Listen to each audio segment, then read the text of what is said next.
Hello everyone, welcome to star IQ. Star IQ के video platform पे आप सभी का बहुत बहुत स्वागत है। मेरे प्यारे दोस्तों, हम लोग आज इस पर्टिकुलर क्लास में पढ़ने वाले हैं हरियाणा की 20वीं पशुधन गणना के बारे में। बहुत ही ज़्यादा इम्पॉर्टेंट लेक्चर है, सटीक सा लेक्चर है, छोटा सा क्लिप ही है, यूँ समझिएगा। जो जो सटीक बातें हैं वही आपको मैं बताने की कोशिश करूँगा इस पर्टिकुलर क्लास के अंदर। अच्छे से समझ लेना, वीडियो को पॉज करके बाद में आप लोग खुद इसके नोट्स बना लेना, एक बार अपने हाथ से लिखना ताकि आपको ये चीज़ें याद हो जाएं। सो आइए दोस्तों, स्टार्ट करते हैं आज के इस पर्टिकुलर मोस्ट इंपॉर्टेंट लेक्चर की। अगर आप सीईटी का बैच मुझसे ही पढ़ना चाहते हैं, कंप्लीट प्रिपरेशन करना चाहते हैं, तो आप स्टार आईक्यू एप्लीकेशन पे जा सकते हैं। कंप्लीट बैच आपको मिल जाएगा और 1100 एमसीक्यू का भी बैच आपको मिल जाएगा और हरियाणा ग्रुप डी का बैच भी स्टार आईक्यू एप्लीकेशन पे मिल जाएगा। सो मेरे प्यारे दोस्तों, हम लोग को वो जो बात करनी है, सबसे पहली बात हमारे पास में है हरियाणा की 20वीं पशुधन गणना। देखो जी, भारत में पहली बार पशुधन गणना जो है ना वो कब हुई थी? तो भारत में पहली बार ये पशुधन गणना हुई थी 1919-1920 के अंदर हुई थी। हर 5 साल बाद होती है, तो 19वीं गणना हुई थी 2012 में और 20वीं हुई है 2019 में। अब कहोगे सर 5 साल का तो गैप नहीं है, ये तो ज़्यादा हो गया, 17 में हो जानी चाहिए थी, 19 में हुई, मतलब 7 साल बाद हुई। तो इसमें डिले था, ध्यान रखिएगा। अब डिले हो जाए तो कोई कारण, अब देखो वैसे देखा जाए तो नॉर्मल वाली जनसंख्या में भी तो डिले चल रहा है ना, आपका 10 साल बाद होनी चाहिए, लेकिन कोविड और वो के साथ में सीएए के मुद्दे के कारण उसमें डिले चल रहा है। तो ऐसा ही इसमें कुछ डिले हुआ, 2012 में के बाद 17 में होनी थी पर 19 में हुई। आज मैं आपको इस क्लास में 2019 की हुई गणना के बारे में ही सारी बातें बताने वाला हूं। भारत के अंदर पशुपालन एवं डेयरी मंत्री का नाम पुरुषोत्तम रूपाला है और हरियाणा के अंदर पशुपालन एवं डेयरी मंत्री का नाम जयप्रकाश जी दलाल है, जो कि लोहारू से जीते हुए हैं। साधारण जानकारी थी ये तो। दूसरी बात करते हैं कि हरियाणा जो राज्य है, इसमें सबसे ज्यादा पशुधन है कहाँ पे, कौन से जिले में? तो वो हिसार जिले में सबसे ज्यादा पशुधन है, याद रखना। सबसे कम पशुधन हरियाणा में कहाँ पे है? तो वो पंचकुला में है। सबसे ज्यादा हरियाणा में भैंस कहाँ पे है? तो वर्तमान में हिसार में है, याद रखना। अपडेटेड डेटा के अनुसार, हो सकता है किसी पुरानी किताबों में कुछ और आपको मिले। और दूसरे नंबर पे जींद आता है। सबसे कम भैंस की बात करते हैं तो हरियाणा में पंचकुला पहले नंबर पे, 2 नंबर पे गुरुग्राम आता है। एशिया का सबसे बड़ा पशु फार्म अगर पूछ लिया जाए तो कहाँ पे है? हिसार में। और भैंसों की बात की जाए तो हरियाणा में सबसे ज्यादा फेमस भैंस है, उसका नाम क्या है? मुरा नस्ल की भैंस है, जिसको ब्लैक गोल्ड भी कहते हैं। और ना केवल हरियाणा में फेमस है, बल्कि वो पूरे पूरे भारत के अंदर फेमस है, मुरा नस्ल की भैंस।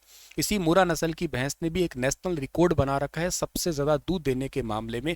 हरियाणा के कैथल जिले की रेशमा भैंस है, जिसने पर एक दिन के अंदर 33 लीटर से ज्यादा दूध दिया। तो इसका एक नेशनल रिकॉर्ड है। गाय का रिकॉर्ड भी हरियाणा के कुरुक्षेत्र की रानी गाय है, जिसने 72 किलो दूध देके रिकॉर्ड बना रखा है। अच्छा, सीआईआरबी के बारे में आपको सबको अच्छे से पता होगा। Central institute research on buffalo के बारे में बात करो तो ये हिसार में है, 1985 में सेटअप हुआ था। नेशनल हाईवे नंबर 9 पे है। हालांकि पहले इस नेशनल हाईवे का नाम 10 होता था, लेकिन वर्तमान में Maharaja Agrasen national highway number 9 इस पे आता है, जो कि रोहतक है, सिरसा है, फतेहबाद है। ये जो जिले हैं ना, इसी के अंतर्गत या इसी के दौरान आने वाले जिले हैं। सेंटर ऑफ एक्सीलेंस हिसार में खुला है, जो कि आपका हरियाणा और इजराइल दोनों की मदद से 15 अप्रैल 2015 को खोला गया हिसार में। किसके लिए खोला गया? दुधारू पशुओं के विकास के लिए। याद रखना, इस सीआईआरबी के अंदर अभी रिसेंटली सीआईआरबी का नाम Limca book of world record में शामिल किया गया, क्योंकि यहाँ के गौरव नाम के एक झोटा जो है ना, उसके क्लोन से 7, मतलब उसके सीमेंट से 7 क्लोन तैयार कर लिए गए, हुबहू वैसा तैयार कर लिया गया। सो ये एक इंपॉर्टेंट करंट अफेयर है। और आपके भारत में सबसे बड़ी सीमेंट लैब जो है वो भी हिसार के अंदर सेटअप की गई है। हरियाणा का पहला और सबसे बड़ा वीटा प्लांट पूछ लिया जाए तो 5 दिसंबर 1970 को जींद में सेटअप हुआ था। आज हमारे हरियाणा में टोटल जो है ना, वो आपके वीटा प्लांट कितने हैं? टोटल 6 है। लक्ष्य मिल्क प्लांट भी आपका यहीं पे ही सेटअप हुआ था, जींद में। इसी करके जींद को आप लोग हरियाणा का मिल्क पावर हाउस के नाम से जाना करते हैं। सबसे ज्यादा हरियाणा में बकरी कहाँ पे है? तो सिरसा में सबसे ज्यादा, 2 नंबर पे महेंद्रगढ़ में है। सर, हरियाणा में सबसे कम बकरी कहाँ पे है? तो पानीपत, और दूसरे नंबर पे यमुनानगर है।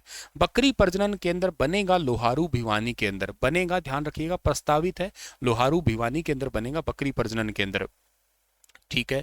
इसके बाद में सबसे ज्यादा हरियाणा में ऊंट कहाँ पे है? सिरसा में है। सबसे कम ऊंट कहाँ पे है? कुरुक्षेत्र में है। सेंटर का अगर आपकी बात की जाए, इसका सेंटर कहाँ पे है? तो केंद्रीय ऊंट प्रजनन केंद्र जो है वो बीकानेर राजस्थान में 1984 से स्थापित है। हरियाणा में कहाँ पे? ये सिरसा के अंदर है।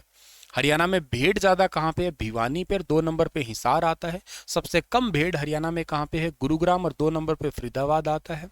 केंद्रीय भेड़ प्रजनन केंद्र पूछा जाए तो हिसार में है आपका, ये भी आप याद रखना। सबसे ज्यादा सुअर अगर पूछ लिया जाए हरियाणा में तो सोनीपत में, और सबसे कम सुअर हरियाणा में नूह में है। अच्छा सर, इसके बाद में अगर आपसे पूछ लिया जाए कि राजकीय सुअर प्रजनन केंद्र कहाँ पे है, तो ये हिसार में है। वैसे हरियाणा में सुअर व्यवसाय को बढ़ावा देने के लिए करनाल के बस्ताड़ा के अंदर जो है एक सेंटर सेटअप किया गया है सुअर के बिजनेस को बढ़ावा देने के लिए। गधे सबसे ज्यादा हरियाणा में पलवल में है, सबसे कम गधे हरियाणा में अंबाला में है। एक आपको याद आ रहा होगा, करंट अफेयर मैंने पढ़ाया होगा, अगस्त 2021 की बात है। हरियाणा में एक हिसार में गधी के दूध की डेयरी, जैनी जो गधी थी और हलारी नस्ल की गधी जो कि गुजरात के कच्छ की है, और उस गधी के दूध की डेयरी है वो खोली गई हिसार में। इस गधी के दूध के कॉस्मेटिक प्रोडक्ट बनते हैं एक्चुअली। वैसे यहाँ पे 18 पशुओं की जो दूध की डेयरी है वो खोली गई, लेकिन ये गधी वाला थोड़ा इंटरेस्टिंग पॉइंट था। कुत्ते सबसे ज्यादा हरियाणा में गुरुग्राम में है, कुत्ते सबसे कम हरियाणा के अंदर नूह के अंदर है इस गणना के अनुसार। खच्चर सबसे ज्यादा हरियाणा में झज्जर में है, खच्चर सबसे कम हरियाणा में पानीपत में है। खरगोश हरियाणा में सबसे ज्यादा नूह में है, सबसे कम यमुनानगर में। घोड़े सबसे ज्यादा गुरुग्राम में और घोड़े सबसे कम पंचकुला में। हाथी हरियाणा में सबसे ज्यादा यमुनानगर में है। हाथी पुनर्वास केंद्र बनसोतर के अंदर है। साल 2007 के अंदर इसकी शुरुआत की थी किरण चौधरी के द्वारा। उस समय की ये वन मंत्री थी, सुरेंद्र सिंह के नाम पे हाथी पुनर्वास केंद्र जो ना रखा गया था। अभी हाथी का डेथ भी हुआ था थोड़े समय पहले, आपने करंट अफेयर सुना हो तो। हरियाणा पशुधन विकास बोर्ड जो है ना, साल 2007-8 में बना था पंचकुला में। पशुधन बीमा योजना हरियाणा में 29 जुलाई 2016 से झज्जर में उस समय के पशुपालन मंत्री ओपी धनखड़ ने स्टार्ट की। राष्ट्रीय अश्व अनुसंधान केंद्र ये हिसार में है, 26 जनवरी 1986 को स्थापित हुआ था। मत्स्य महाविद्यालय हिसार में है। नीलोखेड़ी जो करनाल के अंदर है, वहां पे पोल्ट्री की 21 दिन का ट्रेनिंग दिया जाता है। कुक्कुट रोग जांच प्रयोगशाला हरियाणा के कुरुक्षेत्र थानेसर में 88-89 के दौरान सेटअप हुई थी ये। पालतू पशु चिकित्सा केंद्र हरियाणा के अंदर पंचकुला में है। सरकारी मत्स्य बीज फार्म हरियाणा के सदोपुरा के अंदर है। सदोपुरा कहाँ है? करनाल के अंदर है। अश्व स्टेलियन केंद्र हरियाणा के टोहाना में है। टोहाना फतेहाबाद के अंदर है। तोसाल्य इसको अष्टाध्यायी में कहा गया था। पशु विकास वाहिनी 24 घंटे की योजना है। पशु विकास वाहिनी, इस योजना का मतलब है आप पशुधन से संबंधित 24/7 आवर्स जानकारी ले सकते हैं। सघन पशु विकास परियोजना भिवानी में स्टार्ट की गई थी 1972 के अंदर। ग्रामीण विकास निकाय पशु रोग निदान केंद्र 1978 भिवानी में स्टार्ट किया गया। भारत का पहला ऑनलाइन पशु उपचार केंद्र नारनौल में 31 मार्च 2020 को स्टार्ट किया गया। ओपी यादव सामाजिक न्याय एवं अधिकारिता मंत्री हैं ये। पशु किसान क्रेडिट कार्ड स्टार्ट करने वाला भी हरियाणा राज्य भारत का पहला राज्य है जो पशुओं के आधार पे लोन दिया करता है एक्चुअली। झिंगा मत्स्य पालन केंद्र हरियाणा के भिवानी में है जो कि गरवा गांव के अंदर है। तो ये लगभग आपके 48-50 पॉइंट है, इनको अच्छे से याद कर लेना। सटीक पॉइंट है ये, ज़्यादा आपको चक्कर नहीं काटना, अच्छे से नोट्स बना लेना। ठीक है, शुक्रिया, राधे राधे, अपना ख्याल जरूर रखना आप लोग। Thank you. क्लास कैसी थी? फीडबैक भी आप लोग दे सकते हो मुझे, और वीडियो को लाइक और शेयर भी कर सकते हो। चैनल पे पहली बार आए हो तो प्लीज़ चैनल को सब्सक्राइब भी ज़रूर कर देना आप लोग।